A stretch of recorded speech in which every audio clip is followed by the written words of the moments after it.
Hello, and welcome to the Communication Solution. We are the MI guys here at IFIOC, and we are here to provide exceptional training and guidance in evidence-based communication skills, motivational interviewing, that create change and improve outcomes for individuals, organizations, and the communities that we serve. Today on the line, we have Casey Jackson, Executive Director of IFIOC, John Gilbert, one of our amazing trainers, and my name is Tammy Calais. And today we have a special guest, Jordan. Welcome to the conversation. And today we have a special guest here, Jordan, that is a psychiatric nurse practitioner. And there's so many details to get in with you, Jordan. You have such a curious mind, I could tell already. And Casey, he was in a training with you. And so you have some questions for us today to get into. Am I missing anything, though, before we start diving into this? Tammy, Casey, anything else to add before we start getting into the questions that Jordan might have?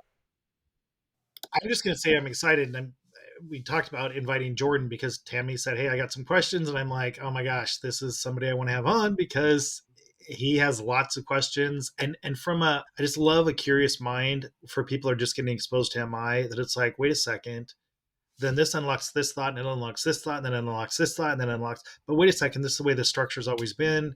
How does MI look at this? So Jordan was just somebody that was just insatiable for wanting to go that. So I've been looking forward to this. So I'm glad we finally made it happen. Yeah, it's great to get education from an expert, in anything. But yeah, I did your intro, and then after the class, I had sent an email I thought it went to you, but it goes to IFIOC, and asked about, you had said in our training, I think you said something to the effect of, we live in a compliance-based system. And how you talk about the difference between, compliance oriented versus MI oriented. And you had mentioned, whether it's occupation like law enforcement or whether it's even like with psychotherapy, that sometimes, well, not sometimes, like very often, like the normal tradition is to, look for compliance. And I would think, like, after your class, I was thinking, my God, like if you are aware of this and you see this in our country, then what's that like? Because I would imagine it get overwhelming or even depressing. But I do know you do stuff with law enforcement, so I know you're engaged. Yeah. But that was the question. Jordan, I have I love being a social worker. I have a social worker perspective on things, and for me, it's more about the challenge of healing systems. I mean, that it's kind of the thought of a social work perspective is a systems perspective. And for me, I just think it's an amazing opportunity. So ironically, it's never depressing. Now that when you say it that way, that I'm like, God, is it depressing? But maybe it should be depressing, but I think that's why I love doing what I do. I've been training for, almost 20 years, and I have just as much energy with every group that I train as I did. Actually, I probably have more energy now because I understand the complexity of these systems that we're trying to work with, as well as the individuals within those systems. It's kind of like John's intro to our podcast, and we're trying to help individuals, but organizations and communities and larger systems as well too. What I think the thing that's so powerful, knowing the curiosity of your mind, like you really, when you ask these questions, you genuinely are curious. Just more recently, like within the last year, I was prepping for because I've done training with re-entry. So when people have been incarcerated, they're going to come back in the communities. They have all these systems to try to help with re-entry, right? So they asked me to do MI training with the case managers and some people in law enforcement, blah, blah, those kind of things that are very important. And so I got a call from Kurt Robinson, who said, "Hey, I want you to do some training for reentry."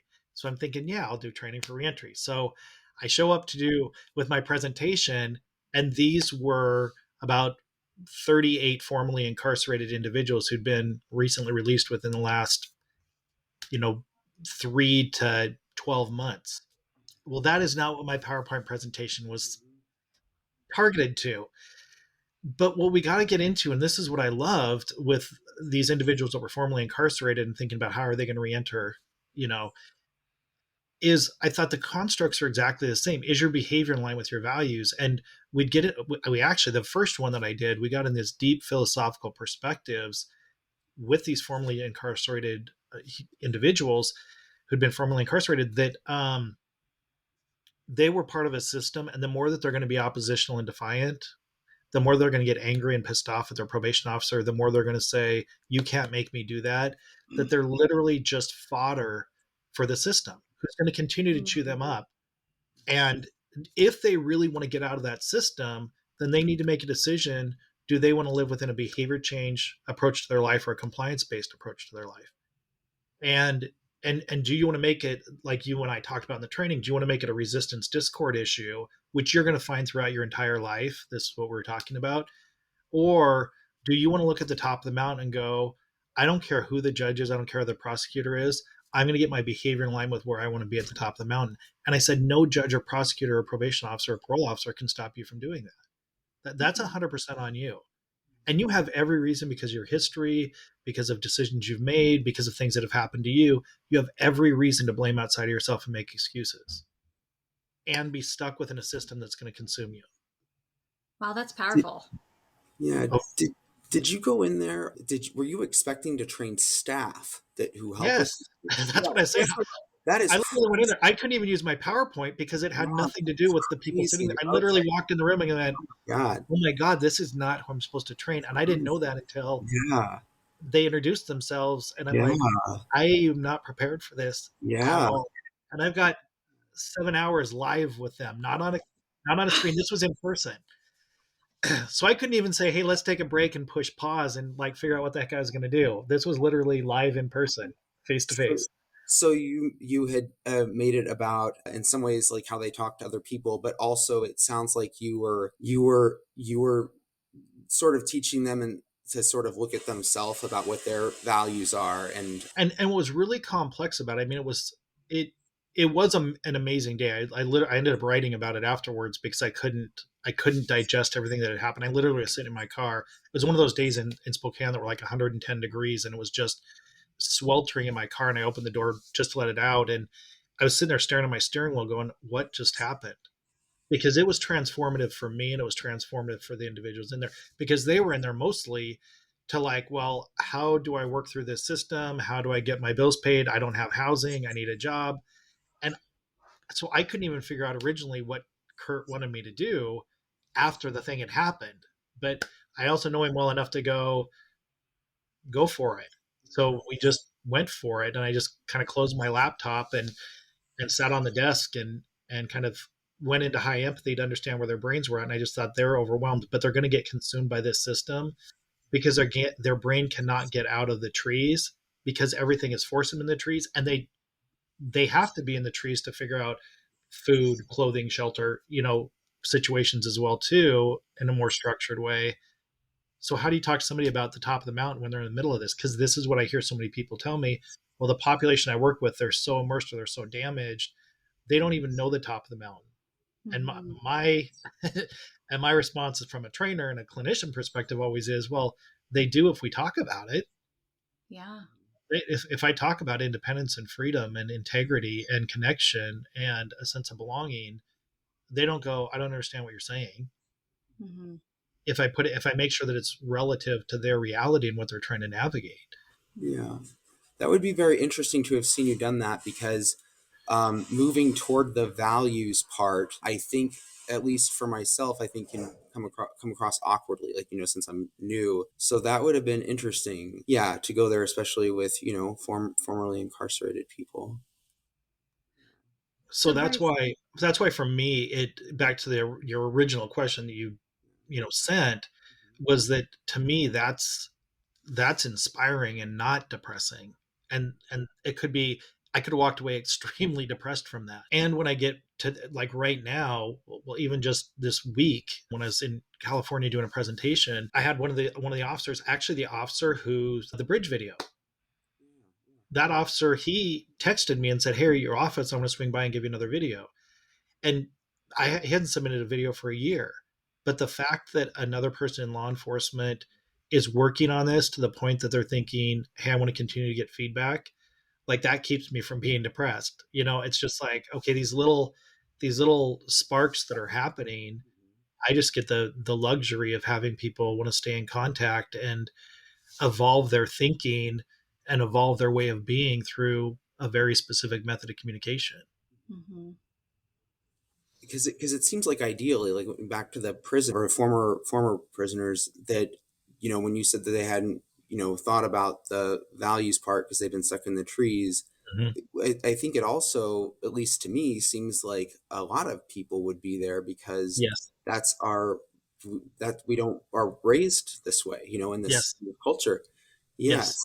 Yes. And so that would be that's a big change for me. And that's why I have so many questions about it. Because in some ways it seems like, okay, well, this could apply to like every, not every conversation, but it would seem to apply to maybe most of them. Okay. And, and it's so different that Yes. it would seem that if the more people who had a different intention in a conversation, like the intention of empathy first, for example, that would make a big difference, like in the nation. Definitely. Yeah. You know, and what's fascinating, I mean, it's such a concept that I think people gravitate towards if they really get what we're talking about the way you have. Our very first podcast, Jordan, was the title of it was "Can MI Change the World?" Hmm. So Yeah. Yeah. that was So our very first podcast, literally based on what you just. I mean, so you can see once your brain starts to get oriented, it's like, wait a second, could people operate this way? Could a Yes. society or a community operate this way? Yes. yeah, So true. yeah. You have kids, right, Casey? Yes. Okay. I don't know where you were at with MI when you had them, but like I would imagine you'd be using this with your children. Yeah, Like, and teaching and them. it's interesting because I've shared with some people about it because it'll come up from time to time, with how does this fit? And I was single and I adopted my son who was 13, through a series of events. I was single and chose to adopt him, and he was struggling with addiction and struggling with mental health issue with depression, from the loss of his mother, and just very complex. And for the first 2 years, and I'd been training peripheral. It wasn't my job. I'd been exposed to MI. I did a little bit of training, but I was honestly didn't even really know it that much. I just knew all the acronyms. It was about 2 years in when he was about 15 that I realized, oh my God, this is resistance. Like I'm living resistance every single day. Like it is head to head clash. And I believed I was being the best father because it's the way I was raised. And I was raised by really good parents who were awesome. But there's lines in the sand that you don't cross. There's consequences if you cross those lines. It's exactly what you asked about. That's compliance based. There's love behind it. There's compassion and attachment behind it, but it's fundamentally it was compliance based. And then you have freedom as long as you stay within your playground, with what you're given. And what I realized with Jesse was that at about 15, I thought this is so clearly resistance. What I had to have, I remember laying in bed staring at the ceiling, and it wasn't even nighttime. I just remember laying in the bed staring at the ceiling, like, what am I going to do? And I thought, do you genuinely believe that he has pro social values? And it was instantaneously, it's like, oh, I know he does. He's an amazing human being. And it's like, well, do you trust that his behavior could line up with those values? Whether or not they are right now is irrelevant. But do you believe they could? And it's like, well, yeah. And then it was walking through, well, then stop being a source of resistance and start to highlight what his values are. And what was fascinating in the progression in my relationship with him as a parent is that my goal, I've told people this, my goal was if by the time he was like 30 or 40, he'd had a few too many drinks, put his arm around my shoulder and said, you didn't do that bad of a job. Like I thought if I get away with that, I'll I will feel like I was successful. Like, out of nowhere when he's had a few too many and just says, hey, you know what, you didn't do that bad of a job. I thought, okay, this will all be worth it. By the time he was 17, 18, his senior year of high school, I'm getting text messages about, I'm sorry I took you for granted. I love you so much. You're such an awesome dad. And I couldn't even emotionally digest that because it was so far beyond my comprehension. But I really learned, like I teach, to try to detach from the outcome. And when I teach this in parenting, I know it feels like splitting DNA. I know it does not feel normal in my brain to go, I can't control this outcome. I can control this situation, but it's going to have a negative impact on the long-term behavior. And I remember even specifically, like, with, I still remember this with chores. His job was to take out the garbage, and for whatever reason, garbage means when it's on the floor, like piled 16 feet too high, maybe it should be taken out. Like, no, it should be taken out way before that. But that was his chore, and we used to always fight over it. And then I finally surrendered, and I said, and I just talked to him. I went into his. I still remember walking to his bedroom, and I just said, "Hey, Jay, I'm not going to fight with you about the garbage anymore, because it's not. I can take it out. It doesn't bother me. But consistency, and when prom comes and you don't have allowance, I'm not going to give you money, because you have a chance to earn lots of money before then. I just want you to know, I want you to have informed choice, and I'm never going to talk to you about the garbage can again. It just doesn't, it's not that big of a deal to me, because I don't mind taking out the garbage." And when I shut the door and went upstairs, I heard the door open and slam, and I heard the garbage can slam on the ground, and him go back in his room. And it just became a non-issue after that, because I just thought, it's not worth fighting over. And if he doesn't do it, the garbage can is not that big of a deal, but he's got to decide, is his behavior lining up with what he wants? And that was just kind of the foray into that as well. And to this day, when he asks for my opinion, I have 1,000 ideas of what I want to tell him. But the majority of the time, especially when he's in his early 20s, when he'd say, "Hey, what do you think I should do?" I would always say, "Jesse, you know who you are, and you know what you want. You know what you want to do, and you know what's going to get you the outcomes you want." And I have opinions on that, but mostly my opinions don't matter. Mhm. It's, do you want to do what you know you need to do to get to where you want to go?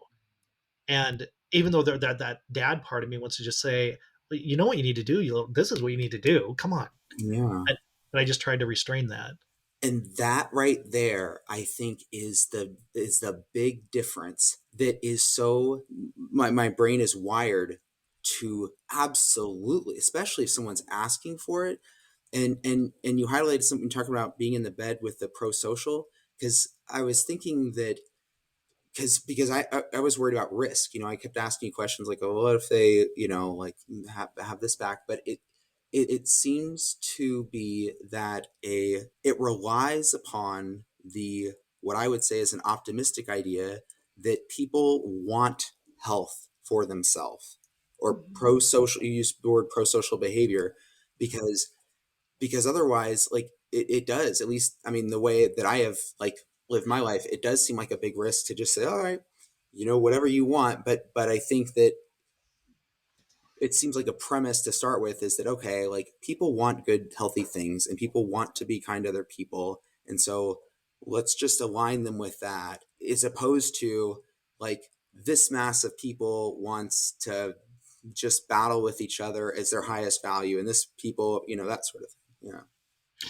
Well, and this is why you move further. And when I constructed the Focus Mountain concept, it, I had all these same thoughts in my brain, Jordan, that you're walking through right now, because I had worked in a prison system before. I worked in state prison and federal prison for a few years, and so I saw really not good things, and I saw really things that you would just say, there's no redeemable value here based on their behavior and what's happened. But as I was working with the Focus Mountain construct and really understanding deeper values, what I realized as a therapist talking to people is, it was a jagged pill for me to swallow, that given a few twists and turns in my own life, I'm not that far removed. There's really not very many things that would have kept me from being in some of these same situations with decisions. And if I didn't manage my own anger, if I would have had parents that would have done things to me, or, like, there's just not that many twists in the game that could have put me in a different position. And I think for maybe many people can feel that way at times. And what I kept going back to is that when I'd listened deeply to people I was working with, whether it was people that had been sexually abused, or people that had perpetrated, or people within prison systems, or, people within family systems, when I listened, it's like, gosh, there's so many people want the same thing. And then when I started getting exposed to motivational interviewing, it really did resonate with the whole Maslow's hierarchy. Is, just as human beings, we do, as more things kind of line up and get in a row, we do have this craving for self-actualization. We do have a craving for spirituality, and people find it through religion or other things. And, like, that there's something beyond us. And it's rare that you run into someone that doesn't have some semblance of that inside of their body or inside of their presence. And when you look at the data and the research of the brain, there's even parts of the brain that are more primed for more spiritual enlightenment. to have happen inside the brain. So it's like, well, why don't we focus on that? But then when I looked at with the system, and this is partly where your questions came from, the medical field, is we're just such a medical research in the mainstream American culture. We're just so analytical that we tend to study the problem more than we study the solution, or look for the problem and then we try to come up with a solution for it. And that's where then it becomes expertise, because we have I'm going to get way political here, but we just have this kind of patriarchal, authoritarian perspective that I am the one in charge. And so if you do what I tell you to do, then things are going to work out in your best interest. But then for centuries, Love that. people would do that and say, I'm still getting screwed. What do you mean? Just because I'm farming your field for you and I'm feeding my kids, you're living in the lap of luxury. So something's not going on here. It's like, okay, now I'm going to beat you, you know? So now shut up and I'm going to whip you until you stop saying that, or I'll kill you in front of everybody. So you stop saying. So it's just such a control thing for power and control. But our brains, once we get stabilized, we tend to want to progress. So for me, I think it leans obviously from an optimistic perspective, but it just seems like if that's what I'm going to look at, that's what I continue to see more and more of from a Maslow's hierarchy perspective. When I think of self-determination theory, when I think of self-affirmation theory, and then when you start to see data around that, it's like, as human beings, we really do want to evolve. But if you're going to drop big boulders in my life, or erode a chasm between me and who I want to be, I'm going to try to find a way to be there. It may be through dealing drugs and hurting other people, but I'm going to find a way to financial security. I'm going to find a way to get respect. And it's like, whoa, those really look antisocial, but they're still trying to get to the same top of the mountain I'm trying to get with financial security and respect. It's So very true. That is very true. And this is a little bit off topic, but how do you remember how you talked about, I don't remember if it was the three questions, if that's what it's called, but the the why. rule of 3. Rule Mm-hmm. of three. It seems that you could, in some ways, I haven't played this game yet, but you could just keep going and going. And Mm-hmm. so what makes those at the top of the mountain as opposed to like I said, I haven't tried this before, but Yeah.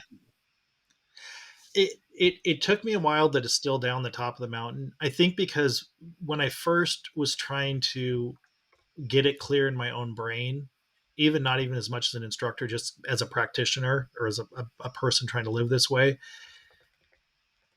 When I started looking at things like values activities and values card sorts and all these things, like in MI, it was the values card sort, right? But there's just so many different ways to find values. So many people have researched this. There's so many activities you can do.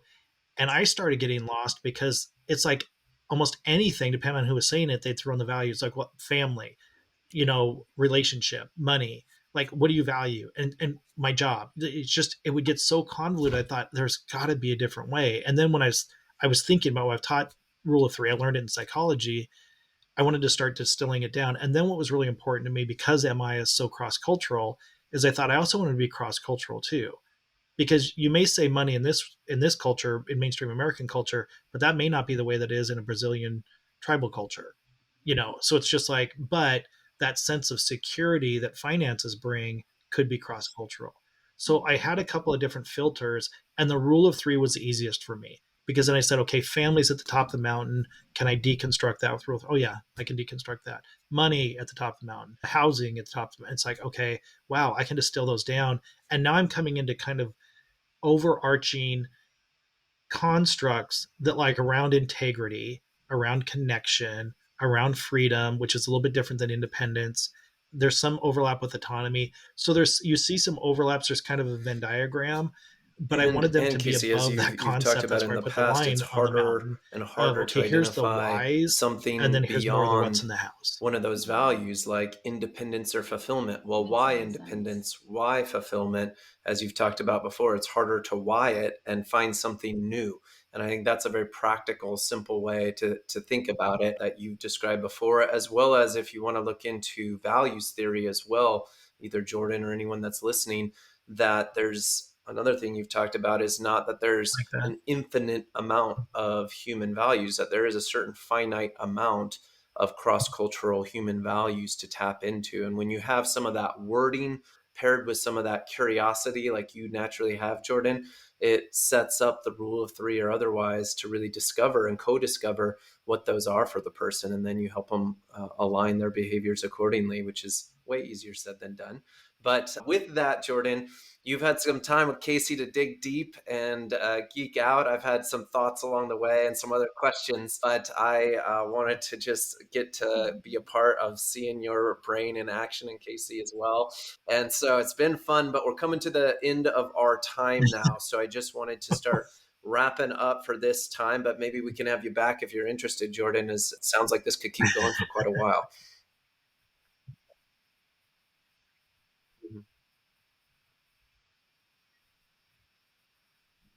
Mm-hmm. Oh, easily. And I've got to wrap up with just I want to kind of draw it back into MI from what we're just talking about, the values piece. And John is the one who repeated this so many times that I started to absorb it as well too, is that when you're extracting, when you're listening for and trying to identify the top of the mountain, what that core value is, it literally is the motive for change, the motive for behavior. The house or the car may be a motive for now, but as you get money, then it's just like, that's not my motive anymore. So we take all these things we can throw at the top of the mountain, and then all of a sudden they're not as important anymore. The one I used to, where it really helped me, is when I'd work with a parent who says, I'll crawl over, broken glass for my children, but they won't show up for their visitation. Like, I don't understand. Like, that didn't make sense to me. So where's the deeper motive here? So even children weren't necessarily the top of the mountain, but what is the motive underneath that? So that's why through that rule of three, or through the top of the mountain concept, or that self-determination and Maslow's hierarchy, what we're looking for in motivational interviewing is we want that individual to go, what is your motive to go to the next level? Yeah. And it can't And be the to thing or the what or the hook how. It that does have to as be that why, a critical that for thing to focus sustained on as your behavior vocal change, point, or focal point to be from a there walking on grid. out, is something So we talk about in other podcasts, such as the Focus Mountain podcast, as well as plenty of others. And then another concept, like Casey, you touch it, taste it, feel it. So what would that be like for you if you had that sense of contribution where your children were successful, where you're really bringing up the emotions related to that as emotional beings that we are. And it's just a really powerful concept that we talk about in other podcasts. So I will point you to that if you want to hear more about that. And hopefully, Jordan, you can come back and we'll dive into all sorts of other things, societal or individual or specific to specifics that you face with the people you serve. So for now, I'll just point you all that if you're interested in this, found this valuable, you can go to find more resources at ifioc.com. And we have yes, a online yes. membership there. We have a free newsletter. We have all that good stuff. We got a blog. And then we have, for those of you that want more skill building involved and things like that, we have a whole other type of membership as well. And we also have a community on Facebook. If this is your jam and you got curious questions like Jordan, then you might like that as well for engaging over there. And again, as always, our goal is to help provide the communication solution that will change your world. And hopefully we have done that to some small degree, and we did that for you to some small degree today, Jordan. But with that in mind, we'll sign off for now, and wishing you all